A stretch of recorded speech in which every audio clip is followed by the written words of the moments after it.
Shalom, selamat bertemu kembali saudara-saudara yang terkasih di dalam Yesus Kristus.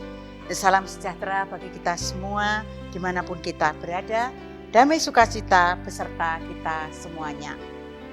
Bapak Ibu Saudara yang terkasih di dalam Kristus, setiap saat, setiap waktu kita sudah pernah merasakan yang namanya marah. Apakah marah itu hal yang positif atau yang negatif? Mari kita bersama-sama belajar melalui Alkitab dari Mazmur 37 ayat 8. Kemarahan itu adalah hal yang berbahaya. Kita baca firman Tuhan, berhentilah marah dan tinggalkanlah panas hati itu. Jangan marah, itu hanya membawa kepada kejahatan. Bapak Ibu Saudara yang terkasih dalam Kristus, kemarahan adalah suatu emosi primer yang dianggap sah-sah saja bagi setiap kita. Karena marah itu bersifat bawaan dari sejak lahir. Rasa marah merupakan pola perilaku yang muncul sebagai respon dari adanya suatu perilaku yang mengancam, yang tidak mengenakkan. Ahli psikologi menunjukkan fakta yang lebih berbahaya, bahwa orang yang marah cenderung melakukan kesalahan karena kemarahan menyebabkan kehilangan kemampuan pengendalian diri dan penilaian yang objektif. Kemarahan yang tidak terkendali bisa berdampak negatif pada kualitas hidup pribadi dan sosial, bisa merugikan diri kita sendiri maupun orang lain. Hal yang perlu kita perhatikan adalah ekspresi dari kemarahan tersebut, bukan kemarahan itu sendiri. Alkitab mengingatkan kepada kita bahwa kemarahan itu menjadi sangat berbahaya ketika tidak beralasan dan tidak terkendali. Kembali kita melihat kisah Kain dan Habil, menggambarkan kemarahan yang tidak terkendali.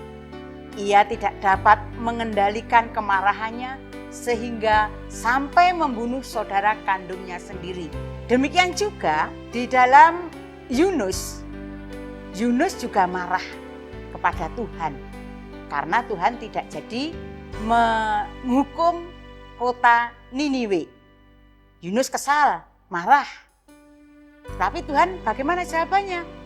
Dengan kemarahan Yunus tersebut, Tuhan berkata, engkau tak punya alasan untuk menjadi marah begitu. Dan Tuhan memberi pengertian kepada Yunus bahwa ia berbelas kasih kepada orang yang bertobat. Sekarang kita tahu bahwa kemarahan itu sangat berbahaya.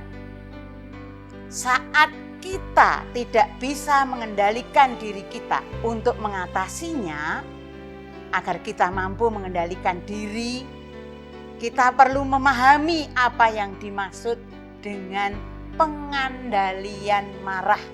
Kita perlu mengendalikan marah tersebut.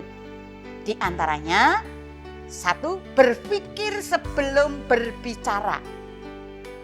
Dalam situasi yang panas, kita akan lebih mudah meluapkan kemarahan kita dan akan menyesalinya di kemudian hari. Saat kita sudah tenang, ungkapkan kemarahan kita dengan cara tegas, tapi tidak boleh secara konfrontasional atau dengan sikap permusuhan.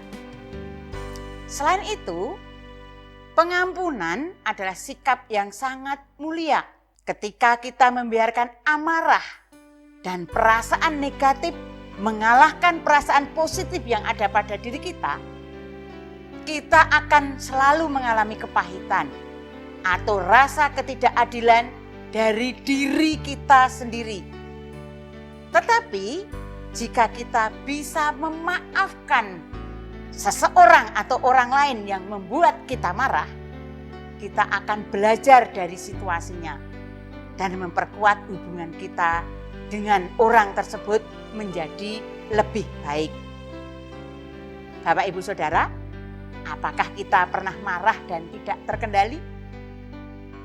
Apa usaha kita yang kita lakukan untuk mengendalikan kemarahan tersebut? Mari kita berserah pada Tuhan. Pelan-pelan, sedikit-sedikit dengan tuntunan Tuhan, pasti kita bisa mengendalikan amarah tersebut agar kita tidak mengalami sesuatu kesulitan karena kemarahan kita. Mari kita berdoa. Terima kasih Tuhan Yesus, ampuni kami bila kami terkadang belum dapat menguasai amarah dalam diri kami. Kami mau terus belajar untuk mengendalikan diri kami, terutama amarah kami, sehingga kami memiliki sifat lemah lembut dan rendah hati seperti yang sudah Engkau teladankan kepada kami.